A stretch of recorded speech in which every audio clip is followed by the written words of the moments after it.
Alright, so it's a bit of a different video this time. I just wanted to talk about the earthquake that actually happened because I think there's a lot of people out there that are not only possibly misunderstanding where exactly the earthquake hit, but also concerned about certain people that I think most likely weren't affected by the earthquake, or they're getting the wrong idea about who exactly was affected by this earthquake that was happening.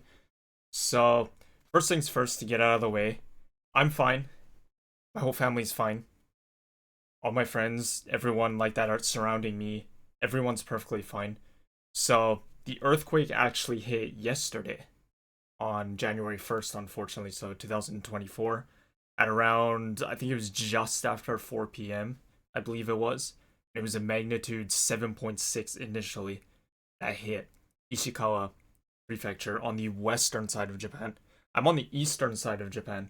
So here, I actually felt four separate earthquakes within the span of about 2 hours, I believe it was. And the first one it was decently big in my area as well. But the reason why I felt that one a lot stronger than I'm pretty sure everyone else in this city felt it is because I'm actually really high up in my building. I know I never really show you guys that or explain to you guys that kind of stuff, but I'm actually over 10 floors high in my building where I currently am right now. So even like the smallest earthquake, I feel it. And I felt four of them. The first one, all my furniture, it did shake. Nothing fell. It wasn't like that or anything. Like everything's completely normal in here. Nothing fell over. Nothing broke. No one's injured in my city. It's everybody's behaving completely normal here. So everything's fine over here. But then after that initial first earthquake, I felt three more after that. Really small ones though.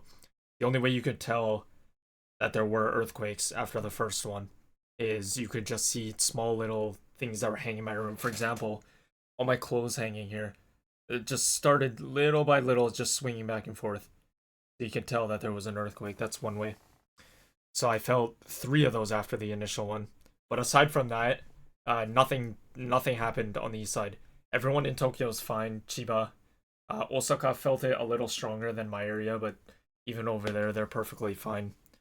So yeah, it's everyone's behaving here like completely normal. Like the day continues, and even as I'm making this video right now, there's still aftershock earthquakes happening in Ishikawa Prefecture in that area. I think about an hour before I started recording this video, there was a magnitude 5 earthquake, I believe, that hit that area again. And within the next 4 to 5 days or so, they're still expecting more of that to happen. Um, so yeah, that's basically what's been happening. It's everything's on the west coast of Japan, so all the way from Nagasaki mainland, so mainland Japan, Nagasaki, which is the very western part of mainland Japan, all the way up to Hokkaido, which is the very northern part of Japan, so the big island. Everywhere along that side, everyone felt the earthquake and had warnings. And then in central western Japan, where Ishikawa is, all right, so here's a map of Japan. So where the earthquake actually initially hit was here, right here where my cursor is, was roughly, I believe, where the 7.6 earthquake was just after 4 p.m. yesterday. And then the affected areas, or the main areas that really felt the earthquake outside of the main Ishikawa area, was Kanazawa and Toyama. Those two areas. And then everywhere else surrounding, like Nagano, for example, felt it pretty badly as well. And then if you come all the way out to Shizuoka, which is where I'm currently am right now, where I'm living, I felt it here. And people all across the country, all over mainland, Osaka as well, even all the way up here to Aomori, way up here in mainland, people felt the earthquake. Whether it was mid-size, whether it was small, everyone in the country in mainland felt the earthquake. And I definitely felt it here in Shizuoka. But I think the main thing that people around the world are misunderstanding is where exactly the earthquake hit. And no, it wasn't anywhere near my area or Tokyo area or Chiba area or Osaka, but Osaka did feel it more than the average um, cities that are like farther away from Ishikawa area or on the east coast. So yeah, that's pretty much what it is. But everywhere on the East Coast, nothing dramatic happened at all. People felt the earthquake, but everyone today is just acting like nothing happened. So, and then if we go to Toyama, right here, so just south of where the earthquake hit. So a bit of a story for you is my cousin actually, who's a year older than me, was visiting my aunt, so his mom, in southern part of Tokyo, so closer to Yokohama area for New Year's. He was visiting, and yesterday, so right before the earthquake hit, he was traveling back towards Toyama to go back home, and he was just about in Nagano area, so he was a little over halfway back home. He was in a Shinkansen, and this was around like 3:30, 4 p.m. ish, and they were just about to hit Nagano Station, and then the earthquake hit. So the all the train lines that were going towards Toyama area, Ichikawa area, and anything in that region actually came to a complete stop for hours. And my cousin ended up getting trapped on a Shinkansen for I believe 6 to 7 hours before they could actually move.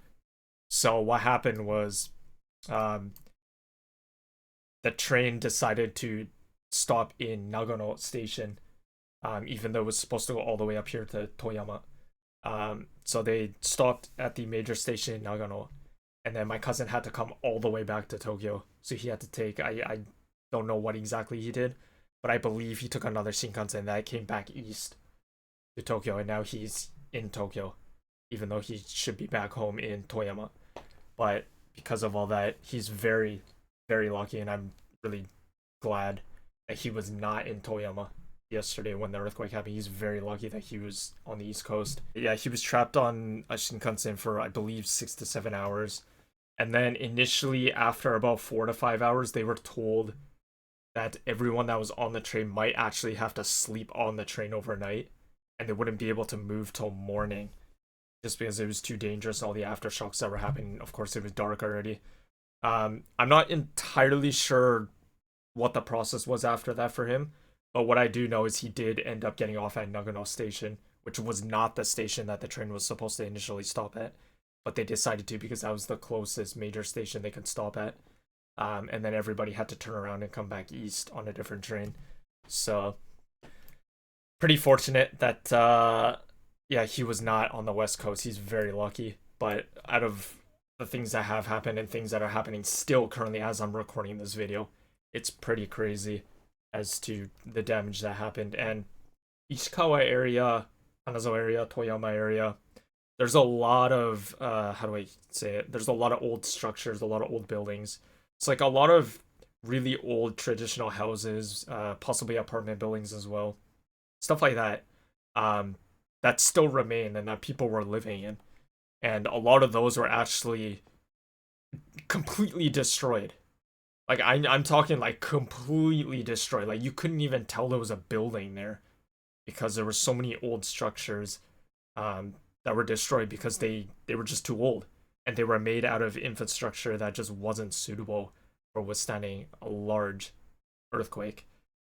And as of right now, the TV is saying that this is one of the largest earthquakes that Japan has ever experienced. Of course, the bigger one being the one that happened in 2011. This is possibly, they're saying, the second largest earthquake that has happened here in Japan. So it's basically what's happening now. Right now, just quite a bit of aftershocks and people trying to continue on with their lives and hope that everyone's okay. There's not much information that's come out so far, so I can't tell you guys much more than that. And reading like Japanese news, NHK and stuff like that, all the news stuff like that. Um, it's yeah, they've got all the information on there, but for me to read it to you guys would be a little bit difficult for me just because my Japanese is not 100% capable of reading in Japanese language. So the information I can give you is the best I can do for you guys. But yeah, that's exactly what's happening. I'm okay. My family's okay. My friends, people that I know, everyone's perfectly fine. The East Coast, everyone's just dealing with their daily lives again, and nothing really happened here. Just a couple of shakes that I felt. But on the West Coast, it's a whole different story right now. So hopefully things can get better from here, and everyone can live safely, live happy lives, and we can all continue to be cheerful, and I can continue making videos for you guys as usual, and just keep on going. So thanks for watching. I'm okay. I'll see you guys in the next one.